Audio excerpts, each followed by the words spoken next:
ধন্যবাদ। একই কথা তো আমাদের আইনমন্ত্রী আরেকবার বলেছেন। আমাদের হাতে এই রিপোর্টটা আসার পরেই কিন্তু দ্বিতীয় দফা কার্য উপদেষ্টা পরিষদের মিটিংটা হয়েছে এবং সেখানে থ্রেড বেয়ার এই বিষয়ে আলোচনা হয়েছে। আমি আগেও বলেছি এবং আপনি নিজেও বলেছেন যে এটাই কারেক্ট, যে সবগুলো এখানে আসবে। এখন তিনি তাইলে এর বাইরে যাচ্ছেন কেন? তাইলে তো কোনো কনসেনসাসই থাকছে না।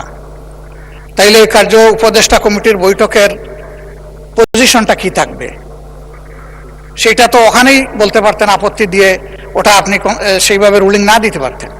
তখন আমরা আমাদের কি কর্মপন্থা নেব সেটা আমরা ঠিক করতাম বিরোধী দল হিসাবে। এখন তো আমরা একটা ইনডিসিশনে পড়ে গেলাম। আমাদেরকে তো এইভাবে ইনডিসিশনে বলার অধিকার তো নেই। আমি আবারও জোরালো দাবি জানাবো, সবগুলা যদি ডেফার হয় এখানে আলোচনা হয়ে ডেফার হবে। আলোচনা না হয়ে যদি কোনো কিছু ল্যাপস করতে হয়, আমরা সুস্পষ্ট দেখছি এটা ফেসিবাদকে আবার পুনর্জন্ম দিবে, আবার স্ট্রেনথেন করবে, এবং এইটার সাথে আমরা কোনোভাবে দায় নিয়ে আমরা দায়বদ্ধ হতে চাই না। একেবারেই আমাদের কথা এই ব্যাপারে ক্লিয়ার। আর জাদুঘরেরটা তো সংশোধনী সহ পাশ করেছেন, ওনারা ওখান থেকে নড়বেন না। সেই জায়গায় আমরা আমাদের আপত্তি আর তুলে নিতে পারলাম না, দুঃখিত আমরা। মাননীয় স্বরাষ্ট্রমন্ত্রী। মাননীয় স্পিকার, আপনাকে ধন্যবাদ। আমি চাচ্ছিলাম না আসলে দাঁড়াতে, কিছু কথা রেকর্ডে রাখতে হবে সেই জন্য দাঁড়ানো। মাননীয় আইনমন্ত্রী স্পষ্ট করেই মাননীয় লিডার অব দি হাউসের সাথে আলোচনা করেই তখন সেই প্রস্তাবটা দিয়েছে যে জুলাই স্মৃতি জাদুঘর সম্পর্কে মাননীয় বিরোধী দলীয় চিফ হুইপ এবং অন্যান্য মাননীয় সদস্যরা যে আপত্তিটা তুলেছেন সেই বিষয়টা উনি এক্সপ্লেন করেছেন, যেটা সরকারের পক্ষ থেকে অ্যামেন্ডমেন্ট না, এটা একজন প্রাইভেট মেম্বার হিসেবে একটা অ্যামেন্ডমেন্ট দিয়েছে। সেই অ্যামেন্ডমেন্টের উপরে ওনারা বক্তব্য রেখেছেন, এই পক্ষে আইনমন্ত্রীর বক্তব্য রেখেছে, কনসার্ন মিনিস্টার বক্তব্য রেখেছে, পাশ হয়েছে। তারপরেও আপনার কাছে যেহেতু মাননীয় বিরোধী দলীয় নেতা এবং অন্যান্য সদস্যগণ আপত্তি তুলেছেন, এই জুলাই স্মৃতি জাদুঘর আমি নিজে এবং মাননীয় বিরোধী দলীয় নেতা প্রফেসর ডক্টর ইউনূস, মাননীয় প্রাক্তন সাবেক প্রধান উপদেষ্টা সহ দেখতে গিয়েছিলাম। এটা জীবন্ত জাদুঘর, এটা জীবন্ত ঘর, জাদুঘর নয়।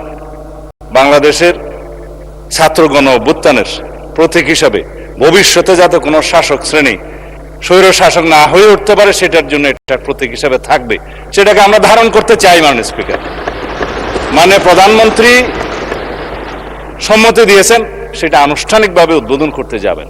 এটাকে স্ট্রেনথেন করা দরকার, জাতির ইতিহাসকে ধারণ করা দরকার, এবং যাতে আর কোনো সময় হাসিনার মতো ফ্যাসিস্ট স্বৈরশাসক বাংলাদেশে উৎপত্তি না হয়, উৎপাদন না হয়, সেজন্য এই জাদুঘরকে আমরা সেভাবে সংরক্ষণ করতে চাই।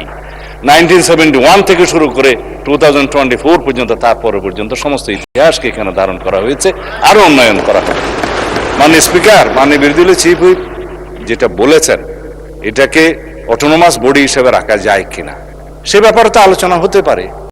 আমাদের শাহবাগ জাতীয় জাদুঘর সহ অন্যান্য জাদুঘর যেগুলো আছে সেটা কিভাবে পরিচালিত হয়, কিউরেটর কিভাবে থাকে। সাবেক একজন উপদেষ্টা গত ইন্টারিম গভর্নমেন্টের, তিনি খুবই পারদর্শী, সম্ভবত উনি এখনো কিউরেটর হিসেবে আছেন। আমরা তো পরিবর্তন করিনি মাননীয় স্পিকার। যদি এরকম অবদান রাখার মতো আরো কোনো বিশেষজ্ঞ থাকে, বিভিন্ন কমিটিতে ধারণ করা যায়। তবে কেউ পদত্যাগ করলেই কেবল সেই পদ হারাবে, সরকারের ক্ষমতা থাকবে না তাকে অপসারণ করার, সেই জন্য একটা প্রভিশন আনতে হয়েছে, সেটা মাননীয় সদস্য বিরোধী এনেছেন। আর সরকারের কাছে যেটা নিয়ন্ত্রণ কর্তৃপক্ষ হিসেবে থাকে, সেটা সমস্ত কর্তৃপক্ষের কাছে সেরকম থাকে। আর দল তো মাননীয় স্পিকার, বিরোধী দল সরকারি দল তো রাজনৈতিক দল, এবং রাজনৈতিক দলের সরকার পলিটিক্যাল গভর্নমেন্ট এস্টাবলিশ করার জন্যই তো আমরা ছাত্র গণ অভ্যুত্থান করেছি, ভোটের অধিকার প্রতিষ্ঠা করেছি। এখন পলিটিক্যাল গভর্নমেন্টের যদি নিয়ন্ত্রণ মন্ত্রণালয়ের অধিদপ্তর এবং সংস্থার মধ্যে না থাকে, তাহলে নিয়ন্ত্রণটা করবে কে? সেই জন্য আলাপ আলোচনা করে নিয়ন্ত্রণকারী কর্তৃপক্ষ এবং ভবিষ্যতে এটা বিকাশের জন্য, উন্নয়নের জন্য আমরা কিভাবে কি করতে পারি আলাপ আলোচনা করে পুনরায় একটা বিল যদি প্রয়োজন হয় সবাই মিলে আনবো। সেখানে আমরা বিরোধী দলের যে সমস্ত প্রস্তাব দিয়েছে সেগুলো আমরা ধারণ করতে পারি, এই প্রস্তাবই তো দিয়েছে এই সংসদে। দ্বিতীয় হলো মাননীয় স্পিকার, কার্য উপদেষ্টা কমিটিতে আলোচনা হয়, সংসদ কতদিন চলবে, কিভাবে চলবে, কি কি বিজনেস এখানে আলোচনা হবে ইত্যাদি, সেটা আপনি করেছেন, আপনিই সভাপতি। কিন্তু জাতীয় সংসদের এই অধ্যাদেশগুলো, উত্থাপিত অধ্যাদেশগুলো নিয়ে পরীক্ষা নিরীক্ষা করে রিপোর্ট দেওয়ার জন্যই এই বিশেষ কমিটি, জাতীয় সংসদ কর্তৃক গঠিত বিশেষ কমিটি। এখানে স্পষ্টতই কয়েকটা ভাগে সুপারিশ করা হয়েছে, যেটা আইনমন্ত্রী বললেন 16টা অধ্যাদেশের ব্যাপারে এখানে বলা হয়েছে এখনই বিল আকার উত্থাপন না করে যাচাই বাছাই করে অধিকতর শক্তিশালী করে নতুন বিল উত্থাপনের বিষয়ে সুপারিশ করা হয়েছে, এমন 16টি বিল। তার মধ্যে উনি যেটা বললেন যে দুদক, সেটা এখানে আছে, মানবাধিকার কমিশন আছে, অথচ এগুলো নিয়ে আলাপ আলোচনার যথেষ্ট সময় আপনি দিয়েছেন। এবং এইখানে আপনি দেখবেন তিনি যেভাবে বললেন যে গুম প্রতিরোধ ইত্যাদি বিষয়ে ওনারা নোট অফ ডিসেন্ট দিয়েছেন, সেই নোট অফ ডিসেন্ট বিষয়ে কথাও হয়েছে, কিন্তু বিলটা যখন আসবে তখন আলাপ আলোচনা করেই আসবে পরবর্তীতে, সেখানে ওনারা ওনাদের মতামত দিবেন, সংশোধনী দিবেন, আলাপ করব আমরা। গুম আইন, মানবাধিকার কমিশন আইন এবং প্রয়োজনে আইসিটি অ্যাক্টকে আরো বেশি শক্তিশালী করা হবে সবাই আলোচনার ভিত্তিতে। এই কথাগুলো আমরা এখানে প্রতিশ্রুতি দিচ্ছি, আলাপ আলোচনা করছি। সময় আছে মাননীয় স্পিকার, এখন বাজে 7:30, রাত 12টার সময় 30 দিনের সময়সীমা পার হবে, এই অর্ডিন্যান্স গুলোর ভাগ্য নির্ধারণ হবে তার মধ্য দিয়ে। এখন যদি এই যে বিশেষ কমিটির রিপোর্ট ওনাদের সামনেও আছে, এখন যদি এই বিষয়ে ওনারা ডিফার করতে চান, এটাকে মাননীয় স্পিকার সংসদীয় আচরণ হবে। ধন্যবাদ মাননীয় স্পিকার। মাননীয় সদস্যবৃন্দ, আমার তো কোনো ডিফারেন্স অফ ওপিনিয়ন দেখছি না। আপনারা যেসব আপত্তি তুলেছেন ট্রেজারি বেঞ্চ থেকে সেগুলো আলাপ আলোচনা করে নিষ্পত্তি করার জন্য প্রস্তুত। আলাপ আলোচনার দরজা খোলা আছে। এই সংসদের মাত্র 1 মাস গিয়েছে, এখনো তো 5 বছর সময় প্রায় বাকি আছে। আপনারা আলাপ আলোচনা করে এগুলা নির্ধারিত করতে পারেন, অনেক সময় পাবেন। সুতরাং একটু ধৈর্য ধরেন। আমার মনে হয় যে I can see the spirit of cooperation. আলাপ আলোচনার মাধ্যমে আপনাদের সাথে আলাপ করে সিদ্ধান্ত নেওয়া হবে। তারপরেও যদি আপনারা আপনাদের মনোভাব যদি অপরিবর্তিত থাকে, আবার হাউস ফ্লোরে আপনারা আপনাদের বক্তব্য দিতে পারেন। আপাতত এই সমঝোতামূলক পরিবেশটা বজায় থাকুক, এটা আমরা চাই। এবং সর্বশেষ যে একটা বিল আছে এটা শেষ করি। ধন্যবাদ। জি, মাননীয় চিফ হুইপ বলেন।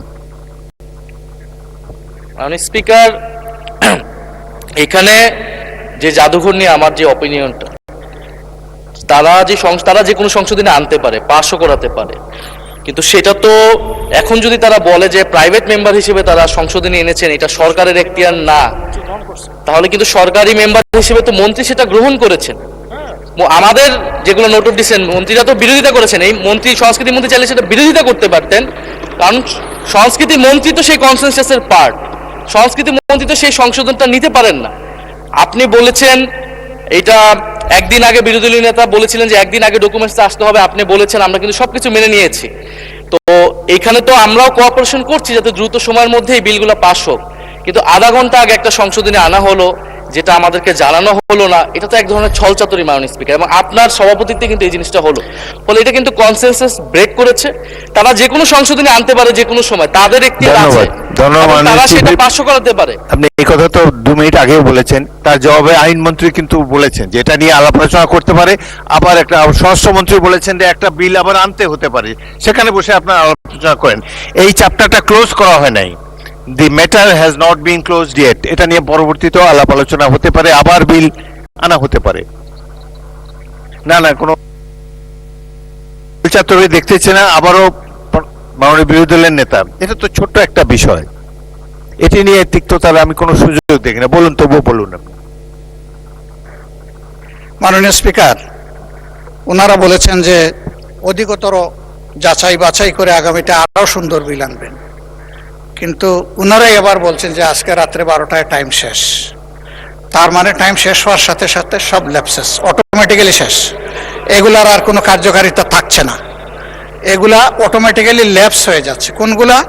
যেগুলা বিশেষ জাতীয় গুরুত্বপূর্ণ, সেই সবগুলাই রয়ে গেল ওই কাতারে। তো এইগুলা যদি এই কাতারেই রয়ে যায়, তাইলে মাননীয় স্পিকার, আপনাকে আমরা কিভাবে সহযোগিতা করব বলেন? আমাদের তো একটা কমিটমেন্ট, যেমন তাদের কমিটমেন্ট জনগণের কাছে আছে, আমাদেরও আছে। আমরা এই কমিটমেন্টের জায়গাটা থেকে কি শোনা যাচ্ছে না নাকি? Thank you so much. এই জায়গাটা থেকেই আমরা চেয়েছিলাম যে কোঅপারেশনের মাধ্যমে যেভাবে একটা বিশেষ কমিটি করে দেওয়া হয়েছিল, আপনি করে দিয়েছেন আপনার সভাপতিত্বে, তারা যতটুকু পারেন ঐক্যমত হয়ে এসেছেন, যে সমস্ত জায়গায় ডিসেন্ডিং উনাদেরও আছে আমাদেরও আছে, সেগুলো এখানে আলোচনা হতো, আলোচনা হয়ে তার ভাগ্য যেটাই নির্ধারিত হতো আমরা তো মেনে নিতাম মাননীয় স্পিকার। কিন্তু আলোচনাই হবে না, এখন তো এটাকে অলরেডি এজেন্ডা আউট করে দেওয়া হয়েছে। তাইলে আমরা কি করতে পারি বলেন? বলা হচ্ছে যে ভবিষ্যতে আনবেন, ভবিষ্যতে আজকে রাত্রে 12টার পর তো আর 1 মিনিট কাউন্ট হবে না, এটাই তো রেড লাইন। আপনার শেষ হয়েছে? যে আমার শেষ হয়েছে, ধন্যবাদ।